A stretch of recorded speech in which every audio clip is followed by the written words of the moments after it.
Guys, നിങ്ങൾക്ക് ഈ ചെക്കനെ മനസ്സിലായില്ലേ? ഇവനിപ്പോൾ എല്ലാവർക്കും അറിയാൻ പറ്റും. ഭയങ്കര ഫേമസ് ആണ് ഇവൻ യൂട്യൂബിലൊക്കെ. കടൽ കൊമ്പൻ എന്നാണ് ഇവൻ്റെ യൂട്യൂബിൻ്റെ പേര്.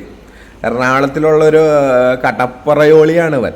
ശരിക്കും എൻ്റെ അഭിപ്രായത്തിൽ നമ്മളുടെ ശാന്തിപിള്ള ദിനേശ് പറഞ്ഞ പോലെ പറയണം, വെറും അഴുക്ക ചെക്കൻ, കടപ്പറയോളി, അത്രയും എനിക്ക് പറയാനുള്ളൂ.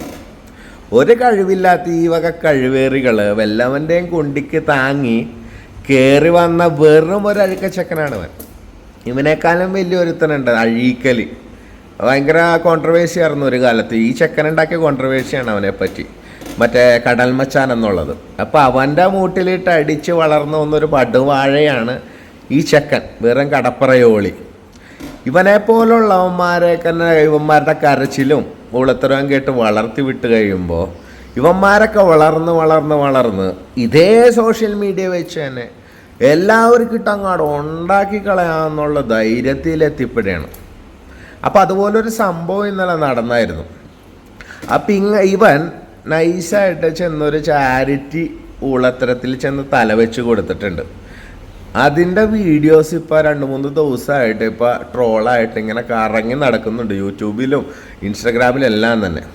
അപ്പം നൈസായിട്ട് ഈ വീഡിയോയിൽ നമ്മളൊരു കമൻ്റ് ഇട്ട് ഇത് കണ്ട ചെക്കൻ വല്ലാണ്ട് അങ്ങ് പൊളിഞ്ഞു. എന്നിട്ട് ഇന്നലെ രാത്രി 3 മണി വരെ ഇരുന്ന് തെറിവിളിയായിരുന്നു, കരച്ചിലോളി. അപ്പം തെറി വിളിച്ച് അവൻ എന്നെ ഉണ്ടാക്കുമെന്ന് പറഞ്ഞേക്കാണ്. ഇന്ന് വന്ന് 12 മണിക്ക് വന്നിരുന്ന് എൻ്റെ ഫോട്ടോവും എൻ്റെ കഥയും വെച്ചിട്ട് ഇവൻ എന്നെ കഴിവേറ്റു എന്നാണ് പറഞ്ഞേക്കണത്. ഈ കഴിവേറി ഓരോരോ അവസ്ഥകളെ വന്ന വഴി മറന്നിട്ടുള്ള കളിയാണ് ചെക്കന്മാരുടെ. പറഞ്ഞിട്ടുണ്ട്, വെറുതെ വടി കൊടുത്ത് അടി മേടിക്കാൻ നിൽക്കല്ലേ, നമുക്ക് പോകാനൊന്നുമില്ല. വെറുതെ കള്ളസമുരി വിടും ഇവൻ്റെയൊക്കെ. ബാക്കി കഥ ഇവൻ്റെ കൊണയടി വരട്ടെ, എന്നിട്ട് നമുക്ക് നോക്കാം. ചെക്കൻ ചുമ്മാ എന്നെ ഫേമസ് ആക്കി വിടുമെന്നാണ് തോന്നണത്. വാഴ